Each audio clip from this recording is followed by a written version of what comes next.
Earlier tonight, I spoke to Senator Pat Toomey, Republican on the Budget Committee.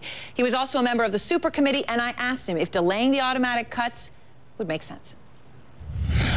No, I don't. I think that'd be a bad idea. I voted against the debt limit increase in large part because I felt that the proposed spending reductions weren't enough. We're facing a complete fiscal disaster, and I do think we should reprogram the defense cuts. I do think they land too heavily in that category, but I don't think we can just walk away from our commitment to have some modest measure of fiscal discipline, not under these circumstances. And, Representative Buck McKeon, chairman of House Armed Services Committee, was talking about those defense cuts, and he said, quote, let's get together now and just say, we're not mature enough to handle this. We got to kick the can down the road now. Now, I'm sure he would say, and I'm going to be talking to him soon, but he would say, look, I'm just being pragmatic here. I got to do what I got to do. But is this where we're going to end up? I certainly hope not, and we don't have to end up there. You know, the House passed a budget that would not have these kind of cuts to defense. I introduced a budget in the Senate that had very broad support among Republican senators when I was on the Super Committee. I proposed a framework that included both revenue and spending reductions that would have avoided this entire sequestration. We could still go back to really any of those three, but for us to say we just can't help ourselves, we have to spend without limit, I think that's a disaster, and we just can't go there. We talk about the Super Committee, and obviously you're frustrated with its results. So are we, and so are many Americans, passionately so. I mean, it failed in its job. That's why we've got these $1.2 trillion in automatic, horribly designed cuts. Do you blame yourself a little bit, though? I mean, you were in the position of power to not have us in this position. Well, and I was the guy that reached out to the other side and said, look, even though I think this is a spending problem, I think this is entirely a spending problem, nevertheless, if that's what it takes to get an agreement from you, I'm going to agree to put some revenue on the table and offer a structure which would be pro-growth, provide a certainty on the tax side and stronger economic growth, and generate some revenue. And if only we could get an agreement on some modest spending cuts in areas that had already been vetted by both sides. I thought that we bent over backwards to accommodate the demands of our Democratic friends, and they just said no way. So let's talk about where that money would come from, because I know obviously they would say, well, you didn't put enough revenue on the table. So we look at loopholes, and the math on that, I've done it, and it's encouraging.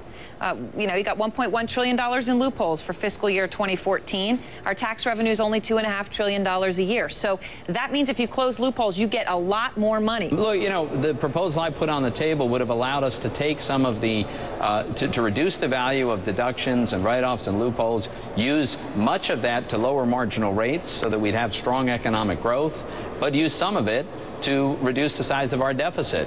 I also proposed other sources of revenue. I happen to think that it's ridiculous that we fully subsidize Medicare benefits for very wealthy Americans. Why don't we ask them to pay a little more for their Medicare benefits? I think we should. But this is a crucial question. If you're going to close loopholes, you're saying you'd use some of the money to lower marginal tax rates. The question is how much. I mean, tell me that you're not on the side that you have this religion where it has to be revenue neutral. Any money you get from closing loopholes, you're going to put into lowering rates. You don't believe in this revenue neutral thing, do you? Well, that would be much better for our economy, and that would be much better for economic growth and for job creation. But when I was on the Super Committee, I was willing to devote not all of it to lowering rates. Some of it would be devoted to deficit reduction, not because I think it's economically necessary, but because I acknowledge that it was politically necessary in order to get the other side to agree to any kind of spending cut. And then they decided, no, even that wasn't going to bring them to the table. So I was pretty discouraged. Well, Senator, where are we going to end up? I mean, I'm looking at the House. They've got about 30 days between now and the election where they're actually going to be in session. We've got the sequestration disaster looming. We've got the Bush tax cuts, the unemployment insurance, the payroll, the debt ceiling. I can go on and on. Right. And I get this terrible feeling it's going to be it's going to be like Jenga, and we're all going to fall apart. I mean, how is that not going to happen? Well, I think what, frankly, the markets are doing, and the reason we're in this uncomfortable relative calm right now is because, frankly, there's an anticipation that we're going to get an election outcome that resolves some of this. If Governor Romney is elected president, Republicans will certainly take control of the Senate in that environment, and we can do just three big things that I think would get our economy absolutely booming again. Number one, some tax certainty, make the current rates permanent if we have to. I'd prefer a more pro-growth reform, but I'd settle for that.